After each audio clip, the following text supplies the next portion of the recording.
Dear students, मैं doctor Ghulam Farid, PhD in organic chemistry. मैं आपके लिए उर्दू लैंग्वेज के अंदर ऑर्गेनिक केमिस्ट्री ट्यूटोरियल्स और लेक्चर्स लेकर आया हूँ। और मेरे चैनल को सब्सक्राइब करें और ज़्यादा से ज़्यादा वीडियोस देखने के लिए और ज़्यादा से ज़्यादा सीखने के लिए, नए रिएक्शन सीखने के लिए मेरे चैनल को सब्सक्राइब और लाइक करें। आज मैं आपको कैनिज़ेरोस रिएक्शन और मैकेनिज़्म के बारे में ब्रीफ करूंगा।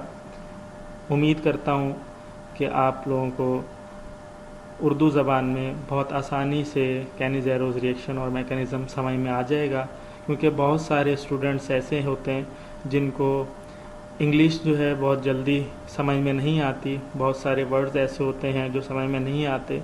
तो उर्दू में मैं कोशिश करूंगा आपको समझाने की कैनिज़ेरोस रिएक्शन क्या होते हैं और किस तरह से उसका क्या मैकेनिज़्म होता है। कैनिज़ेरोस रिएक्शन रिडॉक्स रिएक्शन होते हैं और टू मॉलिक्यूल ऑफ एल्डिहाइड्स जो हैं वो एक दूसरे से रिएक्ट करते हैं और प्राइमरी अल्कोहल और कार्बोक्सिलिक एसिड बनाते हैं। एल्डिहाइड इसमें ऐसा होना चाहिए कैनिज़ेरोस रिएक्शन के लिए, ये शर्त है कि इसके पास अल्फ़ा हाइड्रोजन नहीं होना चाहिए। ये जो कार्बन है, ये कार्बोनाइल कार्बन, इसके साथ जो पहला फंक्शनल ग्रुप लगा होता है वो अल्फ़ा कहलाता है। तो ये अल्फ़ा हाइड्रोजन नहीं है, यानी कार्बन के ऊपर अगर अल्फ़ा हाइड्रोजन लगा होता तो हम कहते कि हाँ ये अल्फ़ा हाइड्रोजन है। इस वक्त कार्बोनाइल कार्बन के साथ कोई फंक्शनल ग्रुप अटैच नहीं है जिसके ऊपर हाइड्रोजन अटैच हो। डायरेक्ट कार्बोनाइल कार्बन के साथ हाइड्रोजन अटैच है तो ये अल्फ़ा हाइड्रोजन नहीं कहलाएगा। इसके साथ अगर कार्बन होता और फिर उसके ऊपर हाइड्रोजन अटैच होता तो हम उसको नाम देते कि अल्फ़ा हाइड्रोजन है।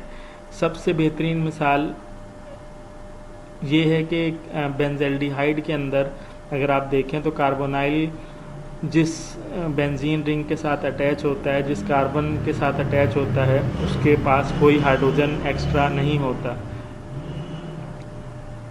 तो दो एल्डिहाइड्स ऐसे चाहिए होते हैं जिनके पास अल्फ़ा हाइड्रोजन ना हो और in the presence of base reaction करते हैं और प्राइमरी अल्कोहल और कार्बोक्सिलिक एसिड बनता है। अगर अल्फ़ा हाइड्रोजन मौजूद होगा तो आप बहुत अच्छी तरह जानते हैं कि अगर ऐसे एल्डिहाइड जिनके पास अल्फ़ा हाइड्रोजन मौजूद होता है वो in the presence of base condensation जब करते हैं तो एल्डोल कंडेंसेशन कहलाती है। उसके बारे में भी आपको मैं अपने अगले लेक्चर्स के अंदर इंशाल्लाह ब्रीफ कर दूंगा बहुत जल्द।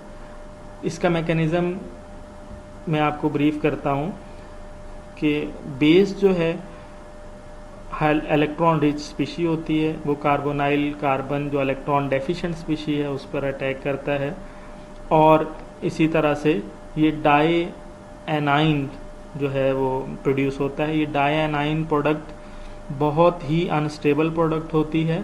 इसमें जो हाइड्रोजन हाइड्राइड आइन जो है वो एक तरह से बनता है जो इलेक्ट्रॉन रिच होता है। ये दूसरे एल्डिहाइड जिसके पास अल्फ़ा हाइड्रोजन नहीं है उसके कार्बोनाइल कार्बन पे अटैक करता है। हाइड्राइड आइन जब ये अटैक करता है तो दो तरह से प्रोडक्ट बनती हैं। पहली तो अल्कोक्साइड आइन, जैसे ही हाइड्राइड आइन ऐड हुआ इसके अंदर ये कार्बन के ऊपर तो अल्कोक्साइड आइन बना और ये बहुत ज़्यादा बेसिक इन नेचर होता है, इसलिए इसके लिए कोई मुश्किल नहीं है कि नेचर से या इन्वायरमेंट से प्रोटॉन जो है वो कैप्चर कर ले और प्राइमरी अल्कोहल बना ले। इसी तरह से जब हम दूसरी प्रोडक्ट की बात करते हैं तो कार्बोक्सिलेट आइन बनता है। ये कार्बोक्सिलेट आइन बेसिक इतना नहीं होता कि ये इसके पास इतनी कैपेसिटी नहीं होती कि ये प्रोटॉन वाटर से ले सके। इसके लिए हमें एसिडिक वर्कअप करना पड़ता है। एसिडिक वर्कअप जब करते हैं तो ये प्रोटॉन उससे लेकर कार्बोक्सिलिक एसिड जो है बना लेता है। तो इस तरह से ये दो प्रोडक्ट्स दोनों बनती हैं। तो डियर स्टूडेंट्स, मैं उम्मीद करता हूँ कि आपको ये मेरा लेक्चर समझ में आया होगा, बहुत अच्छी तरीके से समझ आया होगा।